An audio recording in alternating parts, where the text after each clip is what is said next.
पानीपत के अंदर 409 केसेस के अंदर 10,22,41,189 रुपए की अष्टम चोरी की हुई, यानी कि 2018-19 और 19-20 के ऑडिट में पानीपत जिले के अंदर 12 करोड़ रुपए की अष्टम चोरी की हुई है।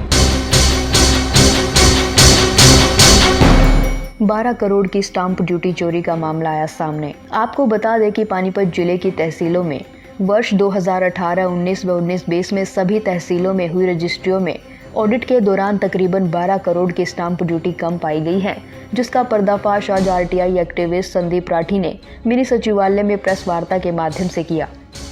आरटीआई एक्टिविस्ट संदीप राठी ने जानकारी देते हुए बताया कि उन्होंने डिस्ट्रिक्ट पानीपत के रजिस्ट्रियों के अंदर लगने वाली स्टैंप ड्यूटी की सूचना आरटीआई एक्ट के माध्यम से मांगी थी, जिसमें बड़ा खुलासा हुआ और सामने आया कि वर्ष 2018-19 व 19-20 के ऑडिट में पानीपत जिले के अंदर करीब 12 करोड़ रुपए की स्टाम्प चोरी की गई और डिपार्टमेंट लिखता है कि ऑडिट होने के बाद उन्होंने इस पर कोई कार्रवाई नहीं की। उन्होंने कहा कि आखिर तहसीलदार ने क्यों नहीं चेक किया कि स्टाम्प चोरी की हुई है। मामला सर ये है कि मैंने डिस्ट्रिक्ट पानीपत की जो रजिस्ट्री के अंदर स्टाम्प ड्यूटी लगती है उसके बारे में एक सूचना आरटीआई एक्ट के माध्यम से मांगी थी, बापोली ब्लॉक से, मतलोडा ब्लॉक से, समड़का ब्लॉक से, इसराना और पानीपत ब्लॉक से। और सूचना के माध्यम से जो मुझे प्राप्त हुआ है कि इसराना ब्लॉक के अंदर 2018-19 में जो ऑडिट हुआ है उसके अंदर 5 रजिस्ट्रियाँ ऐसी मिली, 5 केस ऐसे मिले जिसके अंदर 2,91,508 रुपये की स्टाम्प ड्यूटी चोरी की हुई है। बापोली ब्लॉक के अंदर 24 केसेज में 22,55,934 रुपये की स्टाम्प चोरी की हुई है। मतलोडा ब्लॉक में 2018-19 में 24 केसेज में 43,53,819 रुपये की, और समालका के अंदर 95 रजिस्ट्रियाँ के अंदर 92,83,060 रुपये की स्टाम्प चोरी हुई है। और पानीपत के अंदर 409 केसेस के अंदर 10,22,41,189 रुपये की स्टाम्प चोरी की हुई, यानी कि 2018-19 और 19-20 के ऑडिट में पानीपत जिले के अंदर 12 करोड़ रुपए की स्टाम्प चोरी की हुई है। और डिपार्टमेंट लिखता है कि ऑडिट करने के बाद उन्होंने इसके ऊपर कोई कार्रवाई नहीं की, ना ही तो हायर अथॉरिटी को लिखा है कि, और ना ही रिकवरी के बारे में किसी को लिखा गया है।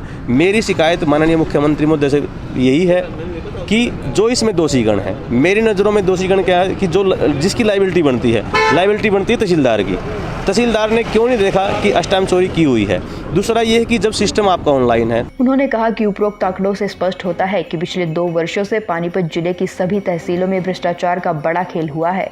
भ्रष्टाचार का यह बड़ा खेल राज्य विभाग के कर्मचारियों व अधिकारियों की मिलीभगत से हुआ है। आपके पास एक सॉफ्टवेयर है, जब भी आप सॉफ्टवेयर के अंदर किसी भी खेत की या कॉलोनी की आप एंट्री करते हो पर्टिकुलर एरिया की, तो उसमें कलेक्टर रेट मेंशन किया हुआ है। उस कलेक्टर रेट के अकॉर्डिंग आपकी स्टैम्प ड्यूटी जनरेट होती है, तो फिर चोरी कैसे हुई? तो ये मेरी नज़रों में एक छोटा स्कैम नहीं है, बहुत बड़ा स्कैम है। इसमें नीचे से लेकर ऊपर तक सब मिले हुए हैं और सब इसमें बराबर के हिस्सेदार हैं। दूसरा, मान लीजिए मैं एक आम आदमी हूँ, मैंने रजिस्ट्री करानी है। जब मैं तहसील में जाऊँगा तो मैं अपनी स्टैम्प ड्यूटी पूरी दूंगा वहाँ पे।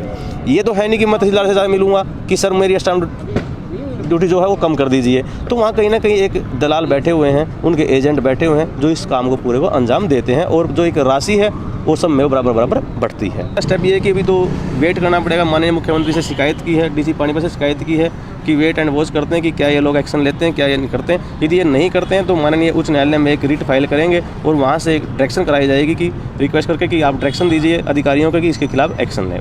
आरटीआई एक्टिविस्ट ने मामले में तुरंत संज्ञान लेकर दोषियों के खिलाफ आपराधिक मुकदमा दर्ज करने की भी मांग की। ब्यूरो रिपोर्ट, सिटी तहलका।